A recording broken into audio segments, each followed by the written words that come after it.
الحمد لله رب العالمين، والصلاة والسلام على رسوله الكريم وعلى آله وأصحابه ومن تبعهم بإحسان إلى يوم الدين. أما بعد،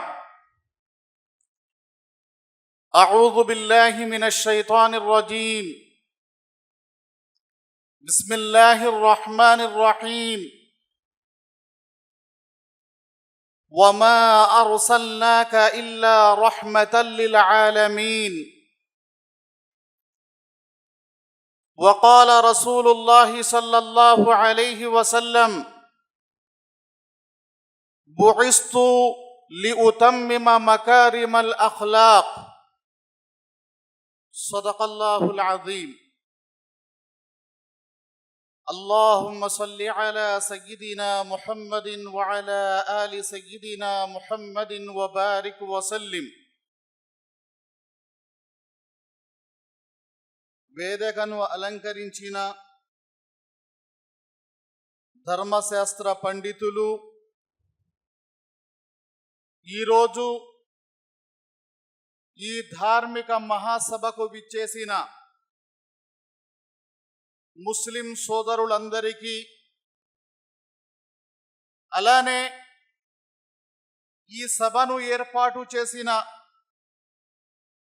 ముస్లిం ఐక్య సంఘానికి ముందుగా హృదయపూర్వక శుభాకాంక్షలు, అలానే అభినందనలు తెలియజేస్తూ ఉన్నాను. మహాశయులారా,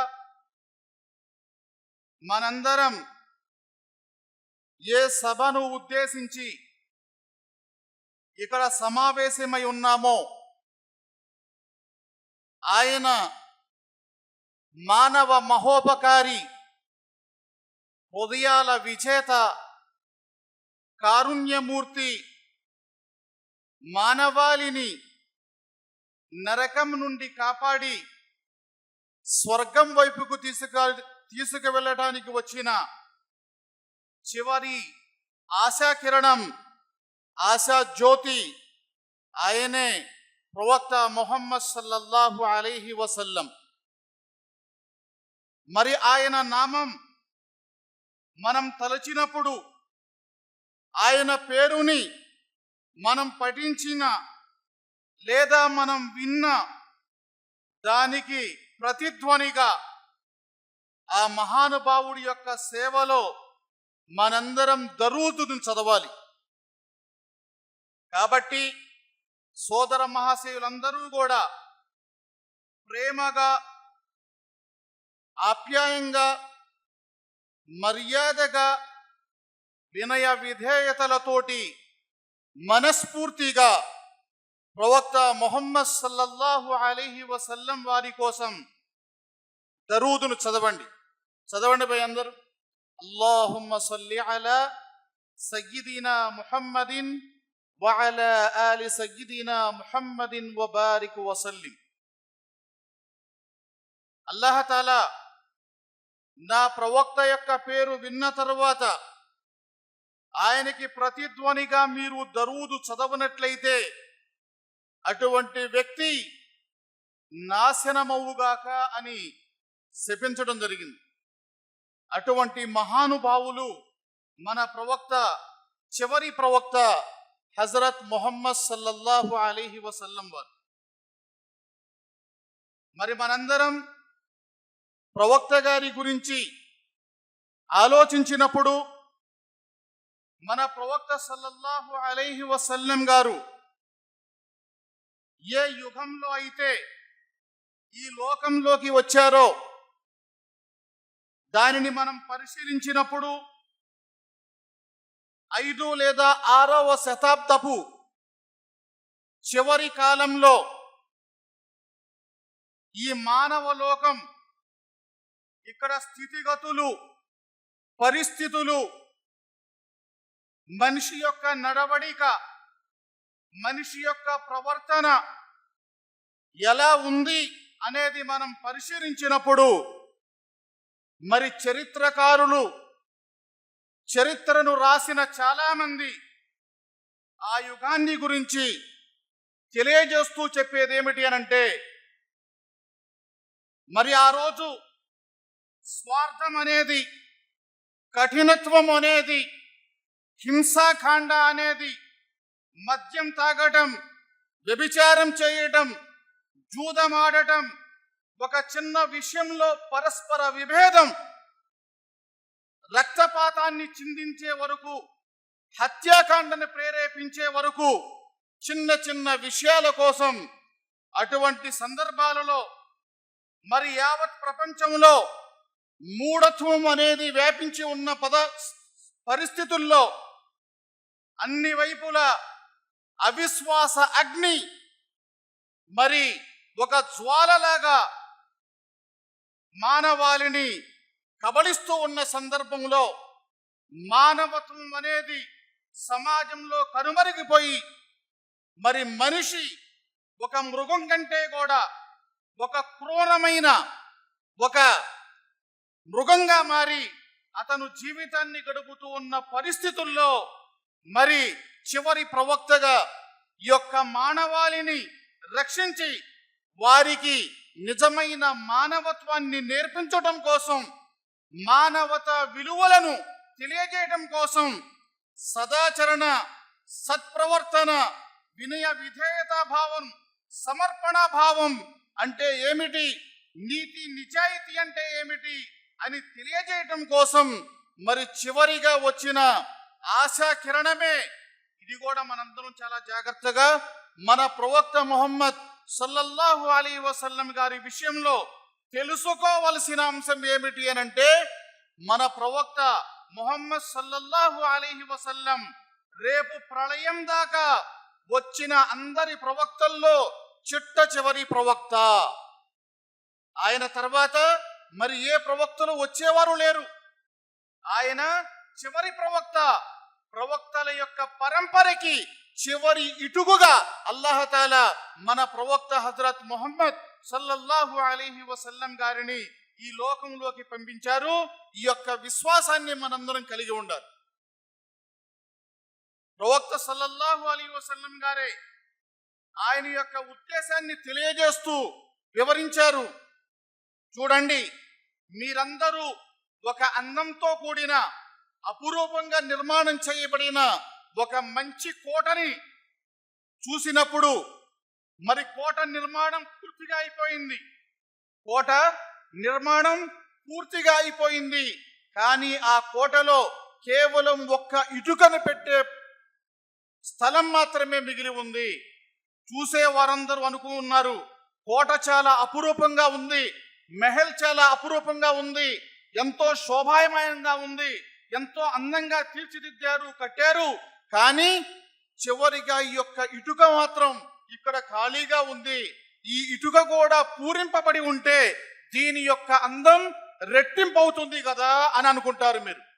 చూడండి, మరి ఏ విధంగా ఇటుకతోటి ఆ మెహల్, ఇటుకతోటి ఆ కోట యొక్క అందం రెట్టింపయిందో, అలానే ప్రవక్తల యొక్క పరంపరని సమాప్తం చేయడం కోసం, ఆ యొక్క అందాన్ని పెంపొందించడం కోసం చివరిగా పంపిన చివరి ప్రవక్తని నేను అని ప్రవక్త సల్లల్లాహు అలైహి వసల్లం గారు తెలియజేశారు. కాబట్టి సోదరులారా, మన యొక్క విశ్వాసంలో ముస్లింలు ఏ విధంగా ఉండాలి, మన యొక్క దేవుడు అల్లాహ్ అని ఏ విధంగా మనం విశ్వసిస్తామో, దాంట్లో ఏమాత్రం రాజీ పడమో, అదే విధంగా అంతిమ ప్రవక్త హజరత్ ముహమ్మద్ సల్లల్లాహు అలైహి వసల్లం చివరి ప్రవక్త, ప్రవక్తలకే ప్రవక్త, జగత్ ప్రవక్త. ఆయన తర్వాత రేపు ప్రళయం వరకు మరే ప్రవక్త రాడు అన్న విశ్వాసాన్ని కూడా మనం అంతే బలంగా కలిగి ఉండాలి. ఇది మన యొక్క విశ్వాసానికి సంబంధించిన అంశం. ఎవరైనా అల్లాహ్ని విశ్వసించి ప్రవక్తను విశ్వసించినట్లయితే, విశ్వసించకుండా ఉన్నట్లయితే మరి అటువంటి వ్యక్తి ముక్తికి, మోక్షానికి అర్హుడు కాడు అనే విషయాన్ని మరి మనకి ఖురాన్ తెలియజేస్తూ ఉంది. కాబట్టి సోదరులారా, మరి మన ప్రవక్త హజరత్ ముహమ్మద్ సల్లల్లాహు అలైహి వసల్లం గారు ఎటువంటి సందర్భంలో ఈ యొక్క లోకంలోకి వచ్చారో మనందరం ఆలోచిస్తే మరి ఆ టైంలో మసకబారిన మానవాళిని పెంపొందించడం కోసం ప్రాణాపాయ స్థితిలో ఉన్న మానవత్వాన్ని బ్రతికించి మళ్ళీ దాన్ని నిలబెట్టడం కోసం మరి చివరిగా వచ్చిన ప్రవక్త హజరత్ ముహమ్మద్ సల్లల్లాహు అలైహి వసల్లం గారు. మరి ఆయన వచ్చినప్పుడు మరి ఖురాన్ ఆ యొక్క పరిస్థితుల్ని మనకు తెలియజేస్తూ ఉంది. ఖురాన్లో అల్లాహ్ అంటూ ఉన్నారు, వకుంతుం అలా షఫా హుఫ్రతిన్ మినన్ నారి ఫఅన్ఖదకుం మిన్హా. ఖురాన్ ప్రవక్త సల్లల్లాహు అలైహి వసల్లం గారు ఈ లోకంలోకి వచ్చే ముందు, వచ్చిన తర్వాత మానవ సమాజం యొక్క రూపం ఏ విధంగా ఉంది, మానవులు ఏ విధంగా ఉన్నారు, వారి యొక్క స్థితిగతులు ఏమిటి అనే అంశాన్ని ప్రస్తావిస్తూ ఖురాన్ అంటూ ఉంది, వకుంతుం అలా షఫా హుఫ్రతిన్ మినన్ నార్. చూడండి, ఆ సందర్భంలో మీరందరూ ఒక నరకపు యొక్క ఒక పెద్ద గొయ్యి యొక్క అంచుల్లో ఉన్నారు. వకుంతుం అలా షఫా హుఫ్రతిన్. హుఫ్రా అంటే ఒక గొయ్యి, ఒక కుంట, ఒక బావి, దానిని హుఫ్రా అంటారు అరబీలో. ఖురాన్ అంటూ ఉందో, మీరందరూ మినన్నార్. నార్ అంటే ఏమిటి? అగ్ని, అంటే నరకం. నరకపు యొక్క పెద్ద గొయ్యి, పెద్ద బావి యొక్క అంచుల్లో మీరందరూ నిలబడి ఉన్నారు.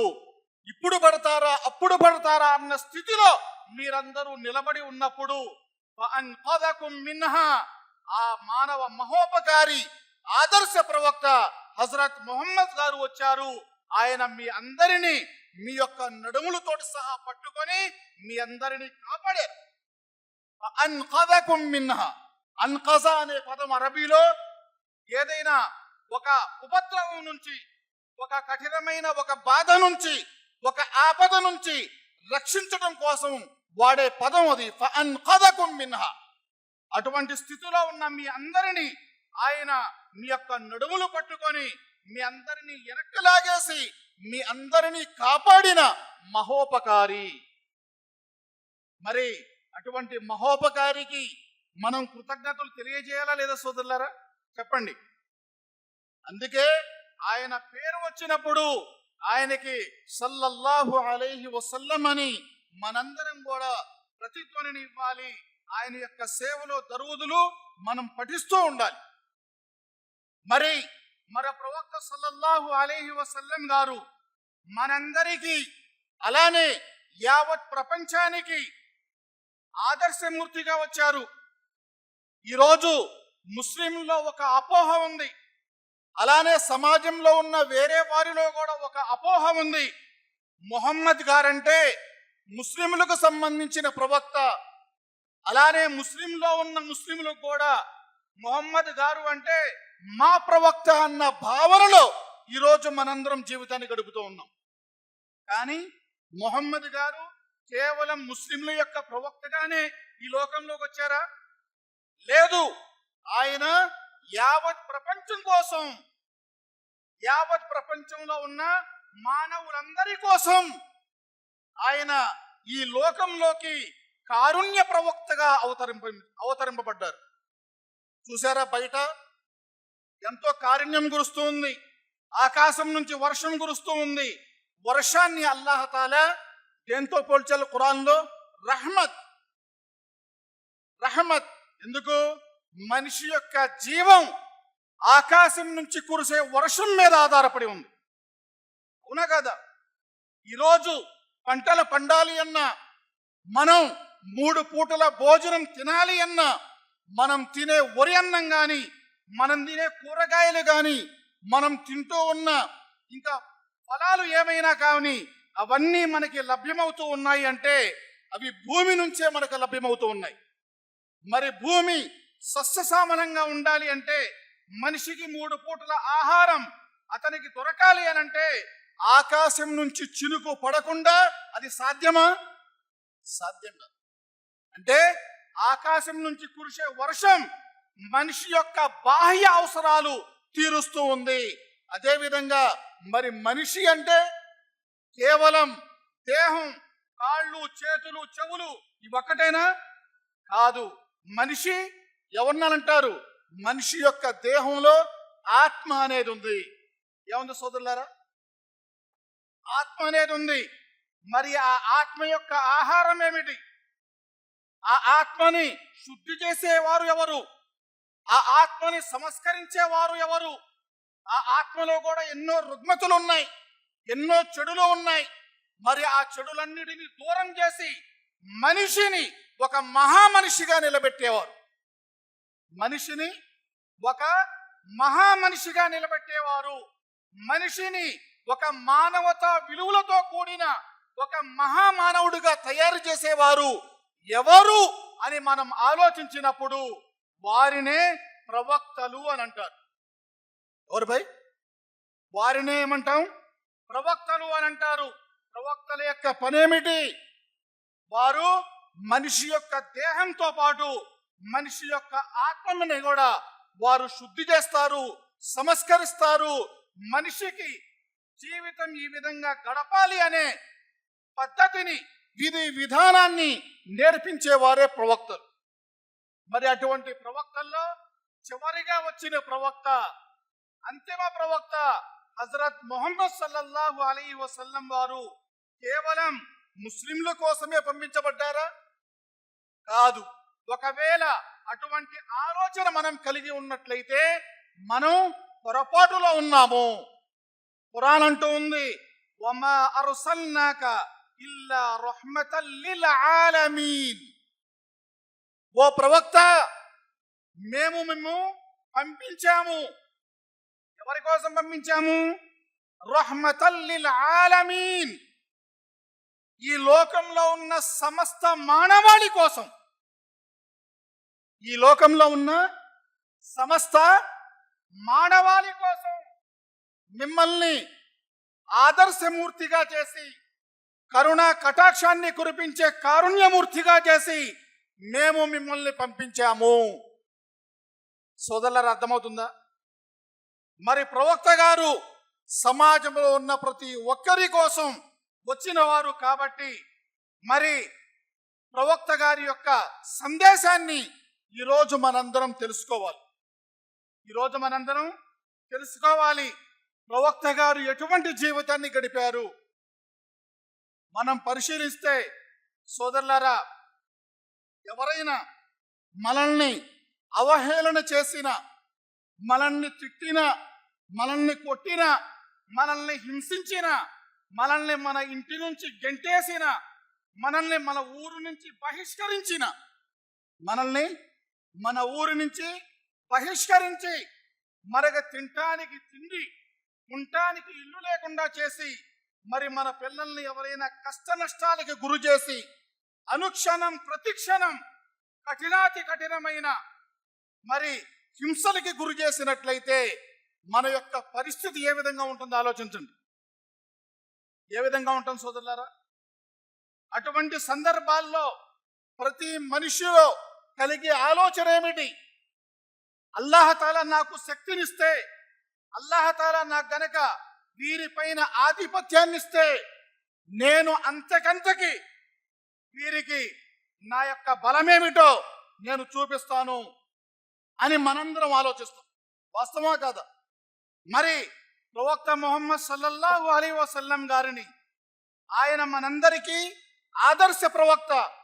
ఆయన యొక్క జీవితాన్ని మనం పరిశీలించినప్పుడు, మరి మక్కాలో ఉన్నప్పుడు ప్రవక్త గారు ఎటువంటి కఠినాతి కఠినమైన శిక్షలకి, అవహేళనకి, మరి తినటానికి తిండి ఇవ్వకుండా మక్కా వారు బహిష్కరించినప్పుడు పిల్లా పాపలను తీసుకొని ఒక కొండ యొక్క వాదిలో ఉంటూ మరి పచ్చి గడ్డి, అదేవిధంగా చెట్టు యొక్క ఆకులు తిన్న సందర్భాల్లో కూడా మరి ఆ తర్వాత ప్రవక్త గారు, వారి యొక్క అనుచరులు, సహాబాలు మక్కాని వదిలి మదీనా వలస వచ్చిన తర్వాత మరి 9వ హిజ్రత్ యొక్క 9వ సంవత్సరంలో మక్కా ఎప్పుడైతే జయించబడిందో, మక్కా ఎప్పుడైతే జయించబడిందో, మక్కా పూర్తిగా ముస్లింల యొక్క దీంట్లోకి చేతుల్లోకి వచ్చిన తర్వాత మరి ఒక విజయ దుందుబితోటో విజయ వాస్తవాన్ని మరి జరుపుకుంటూ ముస్లింలు ఎప్పుడైతే మక్కాలో ప్రవేశిస్తూ ఉన్నారో, ఎక్కడ ప్రవేశిస్తున్నారు?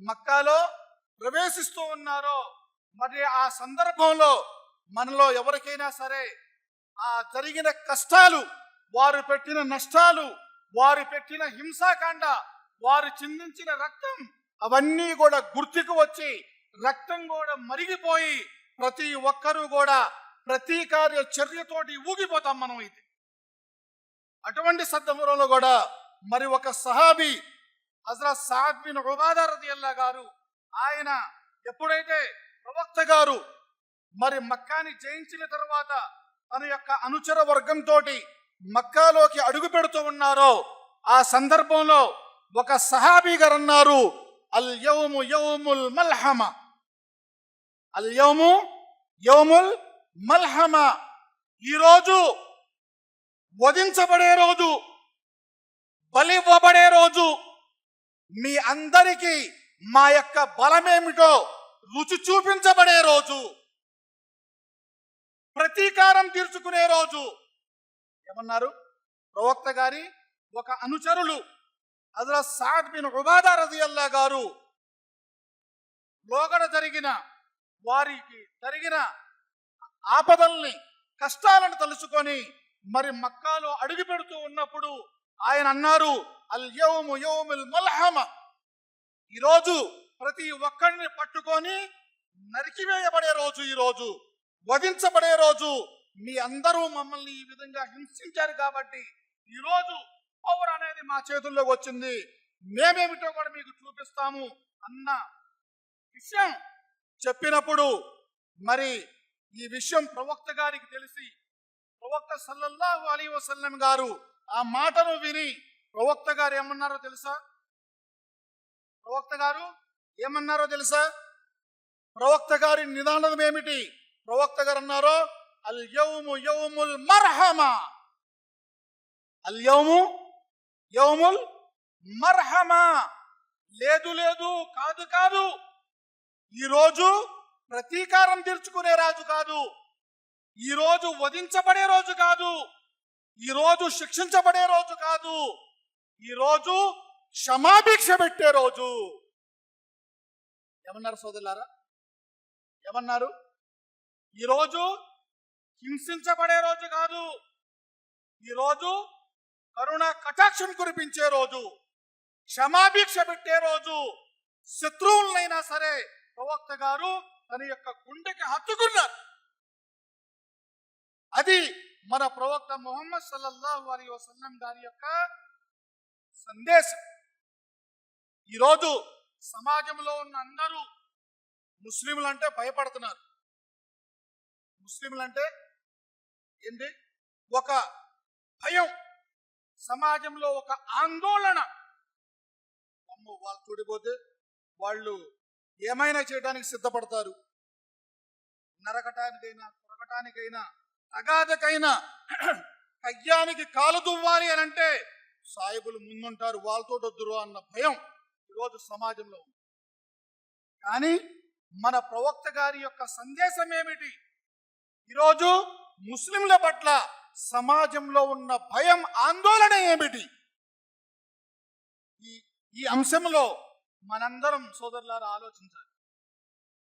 ఈరోజు చాలా మంది అంటూ ఉంటారు, సమాజంలో అవగాహన లేని వారు, ఇస్లాం అనేది ఖడ్గం, అదేవిధంగా దౌర్జన్యంగా వారందరూ కూడా దాని యొక్క భయంతో మత మార్పులు చేసి వారందరూ ముస్లింలుగా మార్చారు అని సమాజం అంటూ ఉంది. కానీ వాస్తవం ఏమిటి?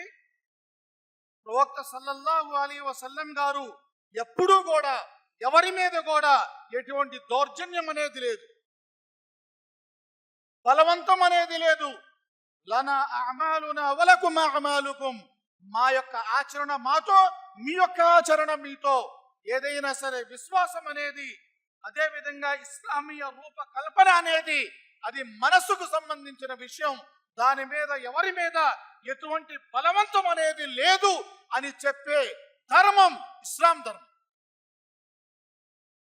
మరి ప్రవక్త ముహమ్మద్ సల్లల్లాహు అలైహి వసల్లం గారు జనుల యొక్క హృదయాలను ఆయన తన యొక్క మంచి నడవడికతోటి, సదాచరణతోటి, సద్భావనతోటి, అదేవిధంగా విధేయత, సమర్పణ భావంతో, మంచితోటి, మానవత్వంతో మరి ఆయన ప్రజలకి దగ్గరయ్యారు.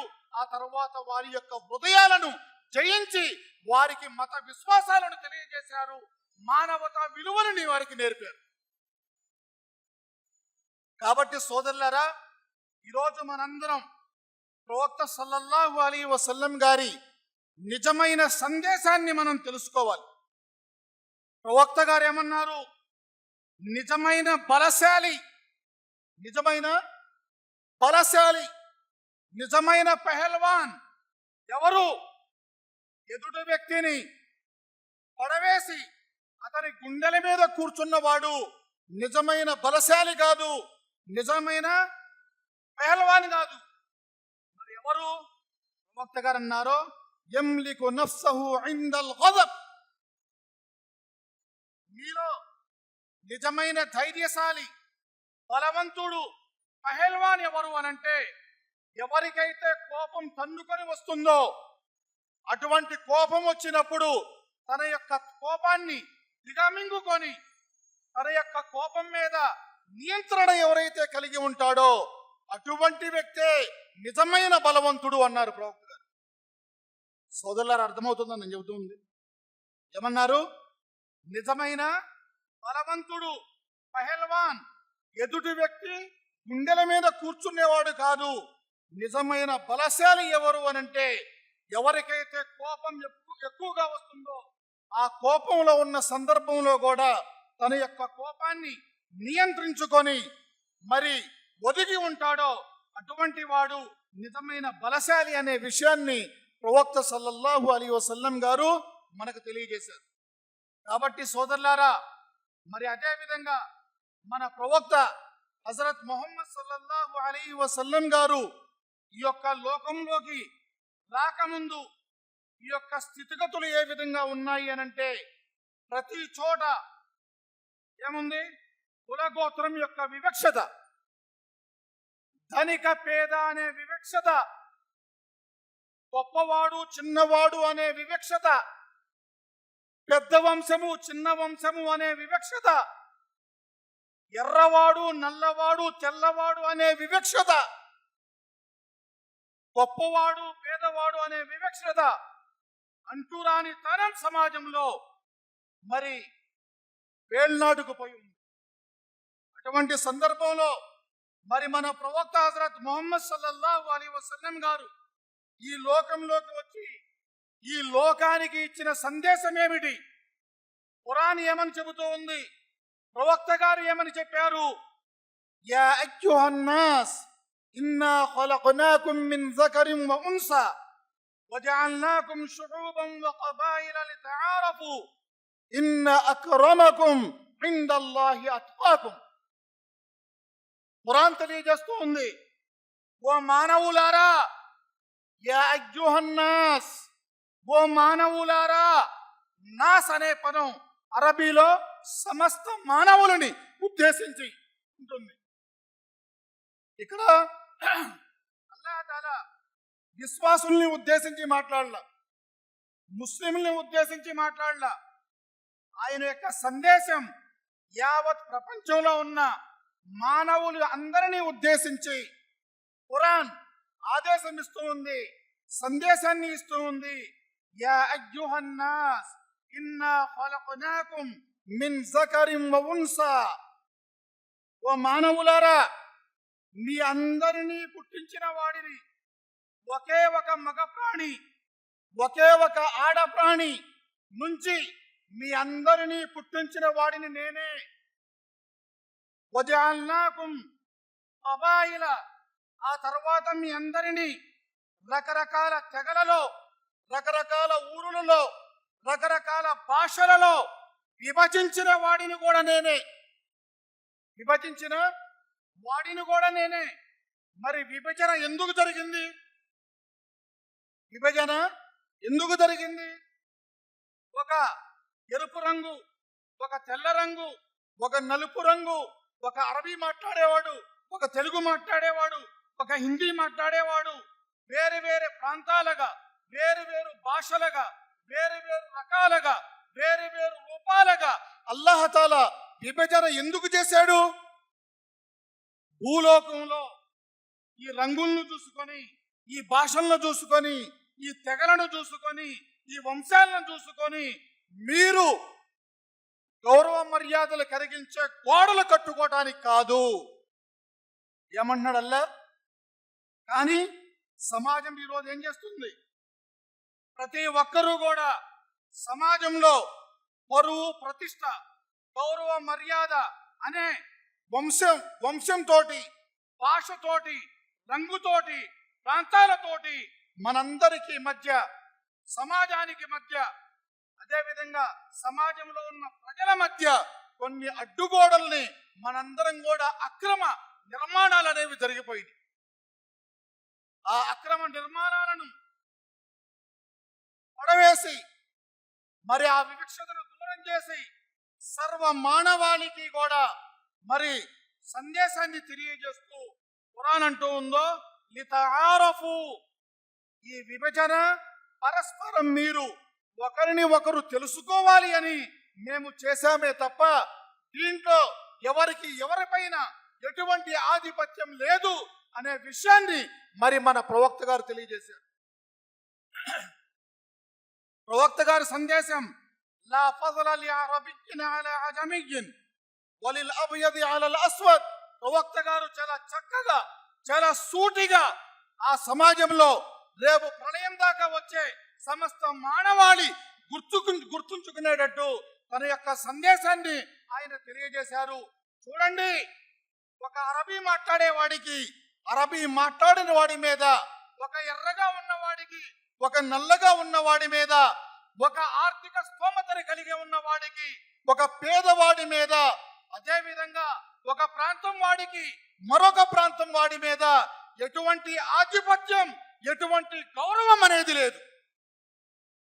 ఎటువంటి ఆధిపత్యం, ఎటువంటి ఉన్నత స్థితి అనేది లేదు. ఎవరైనా ఉన్నత స్థితిని, మర్యాదని, గౌరవాన్ని రంగు ద్వారా, వంశము ద్వారా, అదేవిధంగా ప్రాంతాల ద్వారా ఎవరైనా కోరుకున్నట్లయితే అది అల్లాహ్ వద్ద దొరికేది కాదు. మరి అల్లాహ్ వద్ద గౌరవం ఎలా దొరుకుతుంది? అల్లాహ్ వద్ద మర్యాద ఎలా దొరుకుతుంది?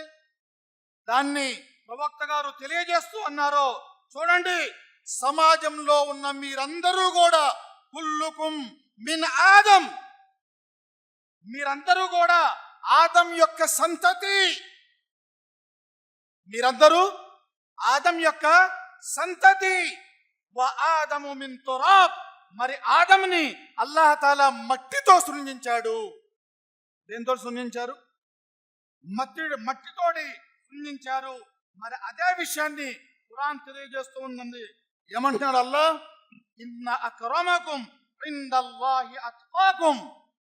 ఓ మానవులారా, మీలో ఎవరైనా సరే అల్లాహ్ వద్ద ఉన్నత స్థానాన్ని పొందాలి అని అనుకుంటే, ఉన్నత శిఖరాలకు మీరు వెళ్ళాలి అని అనుకుంటే, పరలోకాల్లో మీరు నిజమైన సాఫల్యాన్ని పొందాలి అని అనుకుంటే, మీ యొక్క జీవితానికి నిజమైన మనుగడ కావాలి అని అనుకుంటే, మీరు పరలోకాల్లో మీ యొక్క పేరు చిరస్థాయిగా నిలబడాలి అని అనుకుంటే, మీకు కావలసింది రంగు రూపం కాదు, మరేమిటి? మీకు మీ యొక్క మనస్సుల్లో అల్లాహ్ పట్ల నిజమైన నిష్ఠ భావాలు రావాలి. అల్లాహ్ పట్ల నిజమైన తక్వా రావాలి. తక్వా అంటే ఏమిటి? నిష్ఠతో కూడిన జీవితాన్ని గడపడం, భయభక్తులతో కూడిన జీవితాన్ని గడపడం, మనందరినీ పుట్టించిన అల్లాహ్ యొక్క ఇష్టానుసారంగా జీవితాన్ని గడపడం, ఆయన యొక్క దూతగా వచ్చిన, ప్రవక్తగా వచ్చిన అంతిమ ప్రవక్త యొక్క ప్రబోధనలకి మన యొక్క మనసులో స్థానం ఉంచి ఆయన ఏ సన్మార్గాన్ని అయితే చూపించారో ఆ సన్మార్గంలో నడవడం, ఆ సన్మార్గంలో ప్రయాణించడం. ఎటువంటి పరిస్థితుల్లో అయినా, ఎటువంటి సందర్భంలో అయినా ప్రవక్త ముహమ్మద్ సల్లల్లాహు అలైహి వసల్లం గారి యొక్క ఆదేశం ఏమిటి, ఆయన మనకి ఈ విషయంలో ఏమి ప్రబోధించారు? పెళ్ళైనా సరే, వలీమా అయినా సరే, ఏదైనా సరే, సమాజానికి సంబంధించిన ఎటువంటి సందర్భమైనా సరే, అటువంటి సందర్భాలలో మన ప్రవక్త ముహమ్మద్ సల్లల్లాహు అలైహి వసల్లం గారి యొక్క సందేశం ఏమిటి అని తెలుసుకొని మసులుకోవటమే తక్కువ అంటే. ఆ జీవితాన్ని నేర్పించడం కోసమే మరి మానవ మహోపకారి హజరత్ ముహమ్మద్ సల్లల్లాహు అలైహి వసల్లం గారు ఈ యొక్క లోకంలోకి వచ్చారు. దానినే ప్రవక్త గారు అన్నారు, బుఇస్తు లిఉతమ్మిమ మకారిమల్ అఖ్లాక్. నేను ఈ లోకంలోకి పంపించబడ్డాను. నేను ఈ లోకంలోకి పంపించబడ్డాను దేనికి? లిఉతమ్మిమ మకారిమల్ అఖ్లాక్. ఉత్తమ కార్యాచరణ, ఉత్తమ గుణ విశేషాలు, ఉత్తమ నడవడికు సంబంధించిన అన్ని విభాగాలను మానవుల ముందు పెట్టి వారిని మంచి మానవులుగా తీర్చిదిద్దడం కోసం అంతిమగా పంపించబడిన వాడిని నేను.